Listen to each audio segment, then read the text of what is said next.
of happiness and gratitude of having an audience. I warmly receive each one of you to this elite gathering.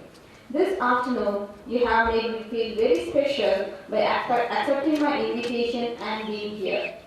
This is my second event. Sponsors: Hotel Galadari Colombo, Unilever Sri Lanka, Nature's Beauty Creation, Ferrero Lanka Private Limited, Midnight Divas, and Diverse Asia PTE are our proud partners who make this event a successful one. Before we proceed with today's agenda, I would like to invite Mrs. Senela Jayasuriya Abhinayakar, CEO of Women Empowered Global, who has brought an internationally recognized institute, the CEO Institute, to our doorstep, and she will explain how individual executives can benefit from this association. Ms. Senela, I would like you to invite you.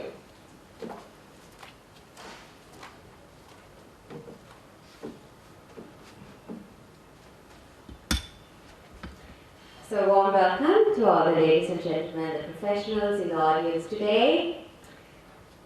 It is my absolute privilege to announce that Macquarie is launching Sri Lanka's first prestigious international certification program for senior managers, aspiring leaders, and business owners. Yes, this is a special announcement as a special precursor to the main segment today. So this certification, this move is a result of a strategic and timely partnership between the CEO Institute, which is the body, it's headquartered in Australia, and Macquarie, which, as you know, has been at the forefront and a pioneering leader in capacity building and people transformation. And under this new initiative, there will be a video presentation that will follow to explain this further. It's exciting to say that we will be introducing two programs for the first time in Sri Lanka, namely the CEO certification, which is a 6-day program, and the certified manager for more aspiring leaders, which is a 4-day program, each with its unique design for different levels in the organization. A valuable aspect I'd like to mention is that the participants who undergo these certifications will be welcomed into an elite peer support network of CEOs, business owners, senior managers, and influencers. And this will set a new benchmark where all sessions will be conducted in a mastermind type of format with strategic and practical discussions on blueprint for successful leadership, for successful management and business performance, and much more. Conducted by eminent speakers and industry leaders from conglomerates, multinationals, and basically we work with wonderful transformational specialists in Sri Lanka. We have that network and we're combining all our resources to give you that power, give you that momentum so you can feel the benefit of this unique program. So these management certification programs are currently being conducted around the world, and Macquarie is honored to be appointed as the exclusive partner in Sri Lanka, and very soon will return. And the CEO Institute is the world's first global certification body for CEOs and senior managers. And you can hear more about this program by connecting with the help desk. Ajit is here, and also Varanya. They are ready to inform you more about this after today's event. So with that said, I conclude this special announcement, and let's have a look at the video presentation and continue with the proceedings. Thank you. Knowing we're not alone gives us that extra courage we need to meet our challenges. Nurturing tomorrow's generation is in our nature. Equip them with the skills and empower our successors who will drive the change that really matters and solve the problems we couldn't solve today. The value of professional development is understood universally. Even when we don't speak the same language, we share the same desire to grow and improve ourselves. Technology has taken us to new horizons. Our 25th year was celebrated with partnerships that aim to take down geographic boundaries. The outcome, learning that connects current and aspiring leaders across the globe. We have a unique characteristic. Our achievements aren't just about our own, they encompass the achievements of all our members, and we want to recognise the growth. Over 15 years, He is an HR practitioner, media personality and educator. He is also passionate about public speaking and amateur theatre. Mr. Ravi, I invite you to join the panel.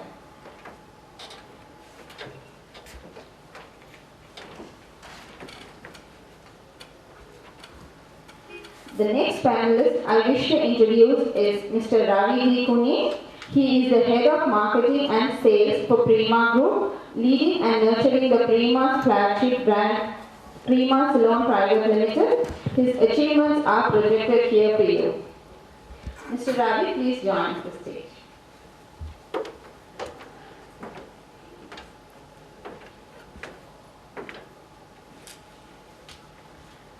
Now it's my turn to invite Ms. Hasanti Disira, Director Human Resource Archery, with a track record of serving in the medical and healthcare, hospitality. What a vital topic. And how to overcome. So today we're going to listen from the industry leaders on solutions. So that is why we're here today. And to begin, let's just have a round of your perspective. I'd like to invite each and every panelist to share with us maybe about 3 to 5 minutes of your observations, perspectives, or thoughts around today's theme, the pitfalls in managing human resources, how to overcome. Can I please invite, Hasanti, can I invite you please to begin?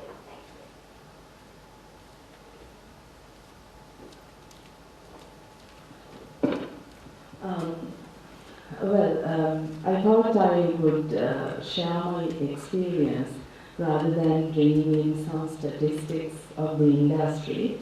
I started my career in marketing, not an HR professional, and I could remember my first stint was at Eastern Shipping, which was quite a male-dominant industry. At that time, 25 years ago. I wouldn't go into years because the others will guess my age. So moving into marketing, and from there I actually had the exposure at Five-Star Infra as a sales and marketing executive again. And I had the exposure in Balance Scorecard. And from there I had the opportunity to work with a consultant by the name of Alan Fell, implementing Balance Scorecard in many of the local entities. He has actually worked with Robert Kaplan and David Norton, so it was a great experience. And this is where I actually got into the HR learning and development perspectives, where I had an interest because I was always a people's person and enjoyed dealing with people. So this was my entry to HR.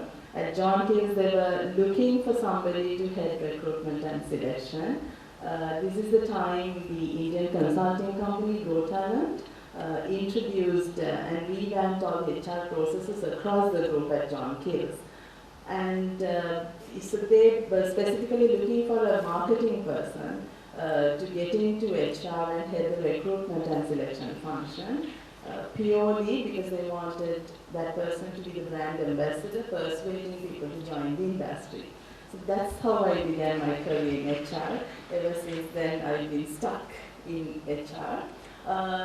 I believe as an HR professional, if you go to understand what is required from business perspective and also excel in your people skills, you have overcome most of the hurdles.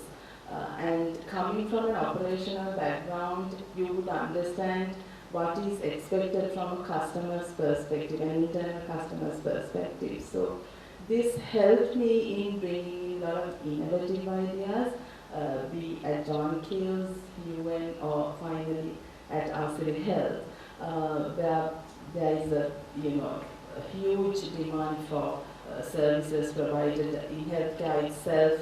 It is a very challenging career, whether it's back office operations or clinical or non-clinical. And what I realized as a HR professional, you need to understand what is expected and gear yourself and HR policies and procedures in alignment with the business objectives, and you can definitely succeed. Thank you. Yes?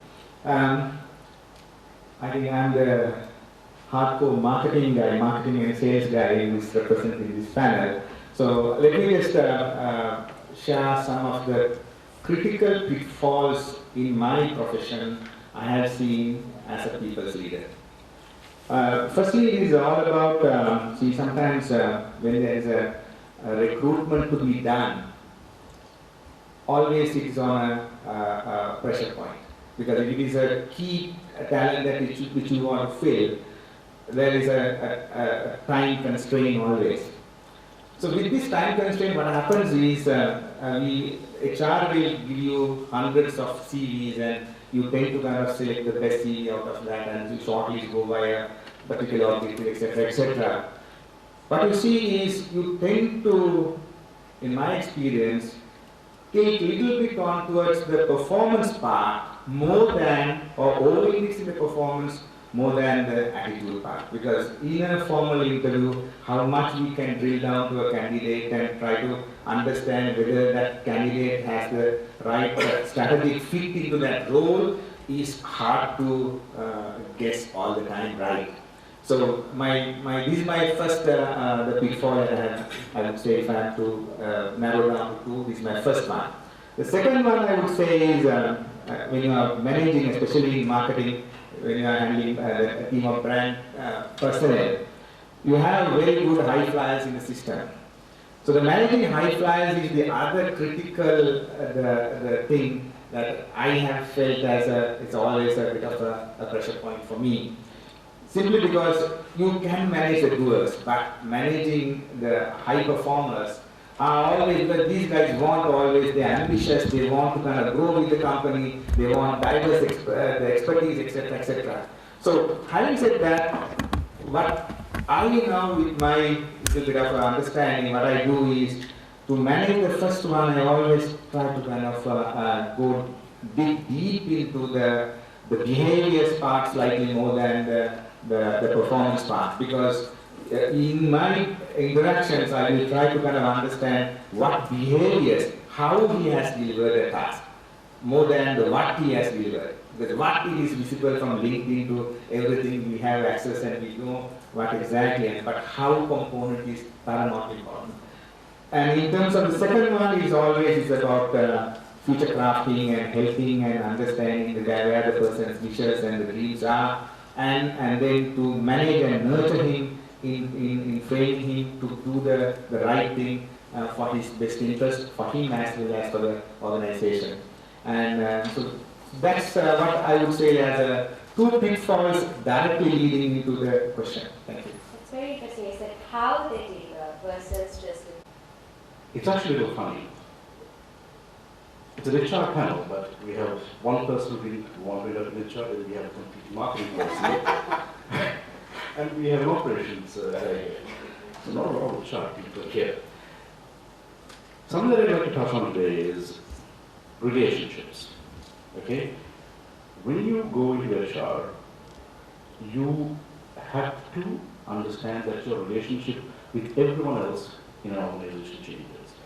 Now, to understand this, let me draw from my career. I started 15 years ago as a typist at Maharaja Newsroom, the newsroom. So when I grew up, I was promoted, I moved up the ranks, but I was pretty essentially a news guy. I was a reporter. So you're out in the field, you're the reporter, you're the cameraman, there's camaraderie, you're friends with the drivers, the PMs. That's how you grew up. And all of a sudden, I was thrust into the role of head of HR. And I struggled to manage my relationships because I didn't understand how I could be friends with them anymore. A fundamental fact that you need to understand about being an HR professional is you have to be friendly. You have to be approachable. People must trust you. People must feel like they can come to you with their problems. You don't want them hiding things from you. You're HR. But at the end of the day, there are a lot of pitfalls if you go over the lines. And it's very easy to cross the lines. And I see this happening to a lot of people. And this is not something that's restricted to just HR professionals. Any leadership position, if you over-fraternize, if you become friends, if you form friendships, you are risking people thinking that you have a bias towards them. Even if you take a decision based completely on merit, it's still shaded. Now, for example, how many of our organizations actually go out for an after-work drink? It's a thing, isn't it? It's about team building. It's about getting to know your team. I do not believe in that. This might be a slightly archaic thought process on this, but I believe it works, and it should be done. Because I've experienced in my personal career, I meet people somewhere out. You sit down, have a drink with them, they invariably cross the line. They'll ask you about a promotion. They'll ask you about an increment. They'll ask you about the strategic direction of the company. It happens. And how do you say no to them without offending them at that particular setting? So that is why I firmly believe, yes, HR needs to be approachable, friendly, but you do not have a place for friendships at work. I went to Exile 8 years ago when I moved to HR. HR can be a very lonely job, to be honest. Isn't it? I mean, you're HR professionals. So those are my thoughts on that subject. Thank you, that's a very interesting point. And we're going to go deeper later on in the segment on that point. Thank you. Yes. Hi, I was introduced with MAS Holdings. I've been there a little longer than some of the gentlemen and ladies here. I've been with the group for 23 years now. And for the first 20 years of those 23 years, I was a CEO and running one of our, actually two separate businesses. One that we built from a greenfield site, and the other one that was, I guess, a transformation business. We took a business that was already doing something and changed it into something very different. I think I'm not an HR professional. I wouldn't profess to be. Neither would I profess to be an expert, but maybe there are a few things that I could share relevant to the topic. And for me, one of the probably biggest changing things that we've seen, certainly through my career, is the transition from sort of management to leadership and the importance of high-performing teams and building high-performing teams. And I think I always feel proud that over those two spells of building businesses, managed to build fairly high-performing teams. I thought it might be worth just touching on that for a moment, because I think today the criticality, at the end of the day, we all know how competitive it is out there, and we know the importance of building high-performing businesses. And high-performing businesses don't come without high-performing teams. And one of the we've seen this shift from more individualistic performances, more singular management styles, to collective performances, the evolution of matrix structures.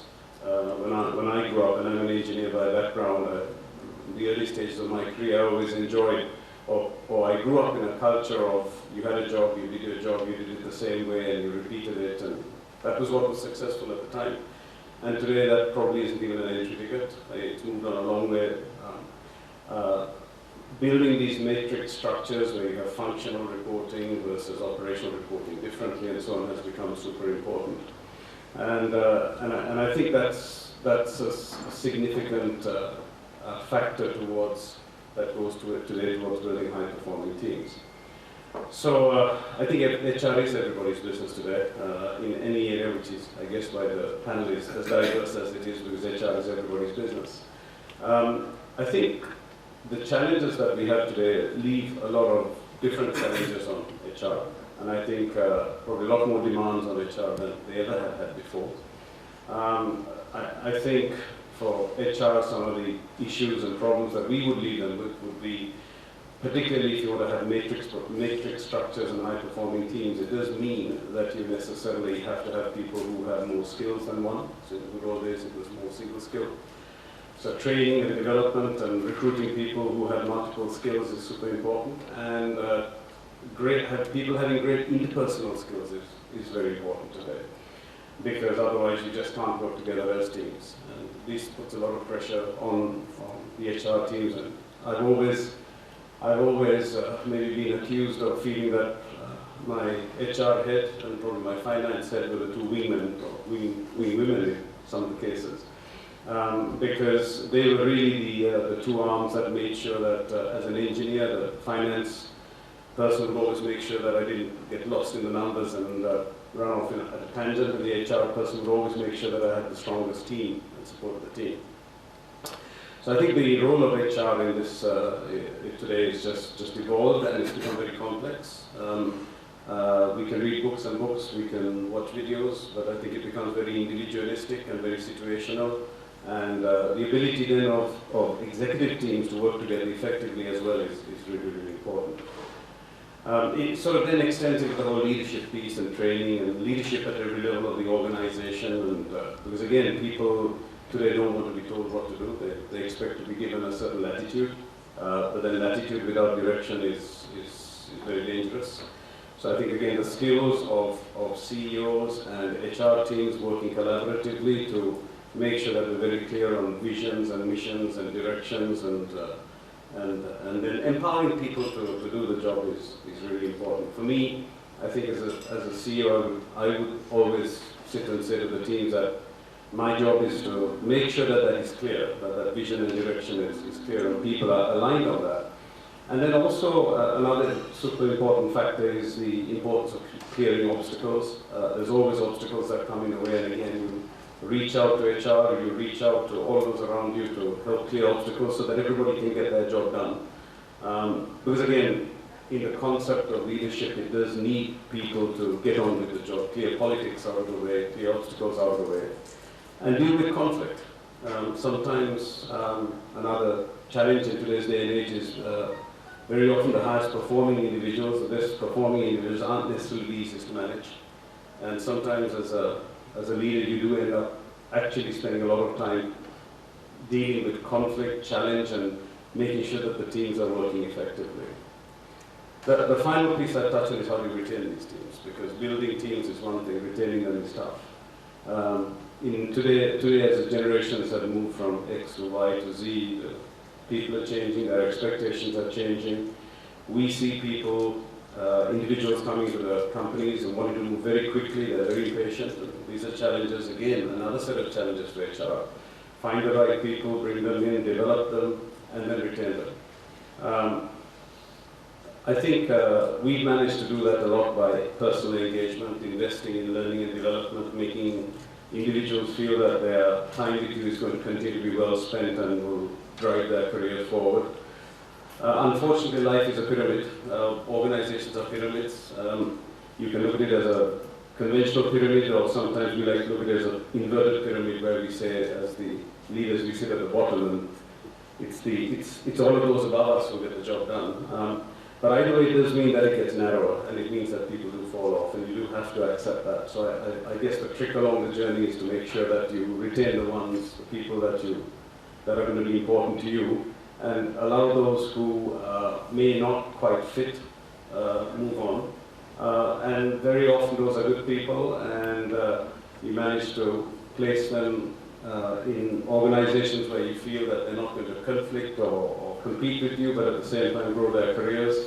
And I've often had occasion to call people up later on and say, look, some other opportunities come up, would you like to come back? And so on and so forth. But I think retention is a huge issue. One final thing on that is communication is massive today. Today, with all the means we have at our fingertips, it's made it a bit easier. But sometimes I think the personal contact means more than anything. In the last role I played, I actually had an executive team of 1,600 people. So that was just the executive group. And I used to get at least half of them together once a quarter and just talk to them and let them know what's going on in the business, good and bad. And that means that when things are not good, and we all know businesses are cyclic today, the world is cyclic, so nothing's ever going to keep going in the right direction, it's always going to come down. But if you communicate effectively, then when things are tough, it's amazing how people will pull together with you. And if you stand up in front of a big group and say, look, this is going to be a tough year, we're going to have to tighten our belts. We've had a good year or two, a good run, and there will be more, but this is the year where we have to tighten our belts. It's amazing how we find people pull together. And I actually have found that those cycles are actually very good in building the strength of the organization. Because otherwise what happens is, if things are always good, then you do tend to find that people tend to become a bit lax, and so it helps us to tighten our belts. So I think all of these create massive challenges for the HR system, from finding the right people, training them properly, bringing the business, retaining them, and then helping them improve their careers. So it's an interesting dilemma, and I think we've all had to lean on our HR teams massively to make success of it. Thank you. I appreciate that very broad perspective. I started my career in finance, then I moved on to marketing, then I moved on to industrial engineering, and I was secretary. It's not giving me the excitement I'm looking for, and then I did HR. And thereafter married a lawyer. And I think the ingredients of human resources is very important to keep a marriage working and becoming successful. Right. Now, having a multiplicity of backgrounds is what helped me to be chosen, perhaps the first Sri Lankan to be chosen to be the regional director of Sterling Benito of East Africa region, to oversee 8 countries and based in Nairobi, Kenya. Now, I had a very interesting HR manager. That guy did not think he was HR. He thought he was the CEO.